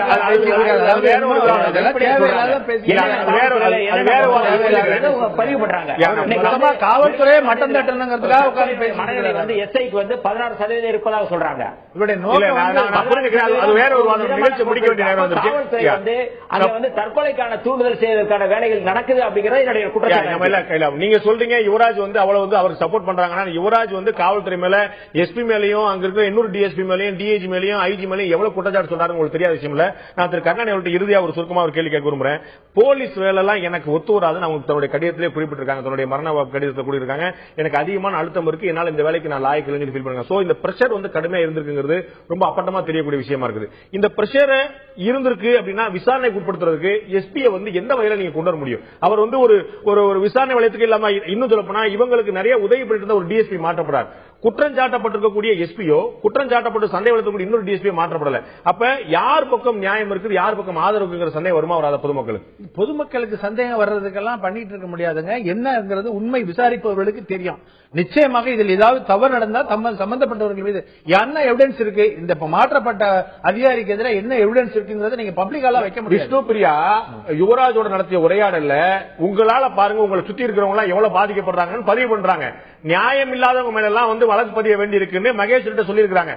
இவர நெருக்கடி கொடுக்கணுங்கிறதுக்காகவே அப்பாவிகள் இந்த வழக்கில் நேரடியாக எந்த தொடர்பும் இல்லாதவர்கள் கைது செய்ய வேண்டியிருக்கு, கூண்டாஸ்ல அடைக்க வேண்டியிருக்குன்னு விஷ்ணுபிரியா பதிவு பண்ணிருக்காங்க. இல்ல பண்ணிருக்காங்க. அதாவது அப்பாவிகள் குண்டாஸ் போடல, எல்லாருமே அவர்கள் இந்த குண்டாஸ் போடப்பட்டவர்கள் அத்தனை பேரும் அக்யூஸ்டுகள் தான், இந்த வழக்கில் குற்றவாளிகள் தான். குண்டாஸ் போட்டதுக்கு காரணம் என்ன கேட்டீங்கன்னா, இப்ப நம்ம ஒரு வழக்கில யாருடைய இதை வச்சு அடிப்படையில் நம்ம விசாரணை துவக்கிறோம், பாதிக்கப்பட்டவர்கள் இதை வச்சு துவக்கிறோம். சம்பந்தப்பட்டவர்கள் என்ன சொல்லுவாங்க, சார் இந்த அக்யூஸ் ஒளிஞ்சுட்டு இருக்கிறதுக்கு காரணமே இவங்க தான், இவங்க எல்லாம் தகவல் கொடுக்கறாங்க, இங்க என்ன நடக்குதோ அப்பப்ப தகவல் அவருக்கு போகுது, இவங்களை வெளியில வச்சிருந்தா நிச்சயமாக இந்த அவனை வந்து நம்ம பிடிக்க முடியாது அப்படின்னு சொன்னா சட்டத்தில் இடம் இருக்கிறது. இவர்களை வெளியே வைத்திருந்தால் இவர்கள் வந்து சாட்சிகளை கலைத்து இந்த வழக்கு விசாரணையை குந்தகம் ஏற்படுத்துவார்கள் அப்படிங்கிற காரணத்துக்காக அவர்கள் தடுப்பு காவல் வைக்கலாம். அதுல பல பேர் வந்து முதல் முறை குற்றவாளிகள், நீங்க சொல்லப்படியே இருந்தாலும் உண்மையா இருந்தா கூட முதல் முறையா குற்றம் செய்யறாங்க, ஃபர்ஸ்ட் ஆஃபென்ஸ் வரவங்க கூண்டாஸ் ஒதுக்கி போட்டீங்க அப்படின்னா உங்களுடைய நோக்கம் சந்தேகத்துக்குள்ளாகுமா? நீ சந்தேகம் 1000 படலாங்க. அதாவது அதனுடைய உள்நோக்கம் வந்து அவங்களுக்கு தான் தெரியும். நீங்க என்ன நினைக்கிறீங்க, காவல்துறை ஒண்ணு என்ன செய்யறோம்னு அன்னைக்கு ஒரு போர்டுல எழுதி போட்டுட்டு இன்வெஸ்டிகேஷன் இருங்க, நான் சொல்லி முடிச்சிடறேன். Investigation strictly confidential. என்ன தகவல் நீங்க வந்து மாலவேயா விசாரிச்சாங்க, நீங்க அவங்களே அப்பப்போ ஒரு ரிப்போர்ட் கொடுத்துட்டா இருக்க முடியும். ரிப்போர்ட் யாருக்கு ரிப்போர்ட் போகணுமோ அங்க போயிடும். இல்ல அது ஒவ்வொரு வேலையும் ஒவ்வொரு இன்வெஸ்டிகேஷன் ஆபீசர் செய்யற ஒவ்வொரு ஒர்க்கும் அன்னைக்கு அவங்களோட சுப்பீரியர் ஆபீசர்ஸ் ரிப்போர்ட் பண்ணுவாங்க, உட்கார்ந்து டிஸ்கஸ் பண்ணுவாங்க. இது 14 டீம் வேலை பார்த்துட்டு இருக்காங்க. சரியான தகவலை காவல்துறை சொல்லலன்னு தவறான தகவல் தான் ஊர் பூரா பரவும், அது உங்களுக்கு தெரியாத விஷயம். நீங்க வந்து அதுக்காக வேண்டி மக்களை திருப்திப்படுத்துறதுக்காக வேண்டி அப்பப்ப நம்ம சொல்லிக்கிட்டே இருந்தோம்னா that will affect the investigation. என்ன அதாவது எங்களுக்கு கிடைக்கிற இன்ஃபர்மேஷன் ஏன் சார் காவல்துறை எல்லாம் பிரஸ் மீட் கொடுக்குறாங்க? பிரஸ் மீட் முடிச்சோன்னு கொடுப்பாங்க, இன்வெஸ்டிகேஷன் முடிச்சோன்னு கொடுப்பாங்க. நீங்க முன்னாடி போய் மைக் நீட்டினீங்கன்னா it is too early to tell போயிட்டே இருப்பாங்க. நீங்க வந்து எஃப்ஐஆர் போட்ட உடனே என்ன நினைக்கிறீங்க, சொல்லுங்க என்ன யார் அக்யூஸ்ட் கேக்குறீங்க, சொல்ல முடியாது. விட்னஸ் எப்போ வரணும்னா எல்லா தேடிட்டு இருக்கீங்க. எங்களுக்கு கிடைச்ச தகவலுங்க இப்போ நாளைக்கு அவங்க கிடைச்சதுக்கு அப்புறம் கூட இப்ப கிடைச்சிருக்க தகவல் படி அவன் அக்யூஸ்ட் அவன் மேல அவனை செக்யூர் பண்ணதுக்கு அப்புறம் தான் அவர் சொல்ற சாட்சிகளை வச்சு மத்த எல்லாத்தையுமே ஒவ்வொரு பீஸா வெளியே ரிலீஸ் பண்ணோம்னா it will affect the case. இல்ல நிச்சயமா ஒவ்வொரு வார்த்தையுமே சொல்ல வேண்டிய அவசியம் இல்ல. நிச்சயமாக இந்த பிரச்சனையில கோகுல்ராஜுடைய மரணம், கோகுல்ராஜுடைய கொலை ஒரு மிகப்பெரிய கொடூரம் என்றால், விஷ்ணுபிரியாவுடைய மரணம் தற்கொலை மிகப்பெரிய அதிர்ச்சி. காவல்துறையில மிக ஆர்வமாக பணியில் சேர்ந்த ஒரு பெண், ஒரு தாழ்த்தப்பட்ட சமுதாயத்தை சேர்ந்த பெண் இப்படி தற்கொலை என்ற முடிவுக்கு வருவது மிகப்பெரிய அதிர்ச்சி தான். இது போன்ற விஷயங்கள் தவிர்க்கப்பட வேண்டும். கோகுல்ராஜுடைய மரணத்தில் இருக்கக்கூடிய மர்ம முடிச்சு தவிர்க்கப்பட வேண்டும். அதைவிட முக்கியமாக விஷ்ணுபிரியாவுடைய தற்கொலைக்கான காரணம் யார் என்பதை தெரிந்தே வேண்டும். ஒவ்வொரு இந்த வழக்குடைய ஒவ்வொரு வரியும் மக்களுக்கு சொல்லாவிட்டாலும் கூட இந்த வழக்குடைய முடிவு என்ன, உண்மையான விஷயம் என்ன, உண்மையான குற்றவாளிகள் தண்டிக்கப்பட வேண்டும். அதில் யாருக்கு இந்த மாற்று கருத்து இருக்க முடியாது. இந்த நிகழ்ச்சியில் கலந்து கொண்ட கருத்து விருந்தினர்கள் 2 பேருக்கும் நன்றி. பார்த்த உங்களுக்கும் நன்றி. மீண்டும் இன்னொரு நிகழ்ச்சியில் சந்திப்போம். அதுவரை நன்றி, வணக்கம்.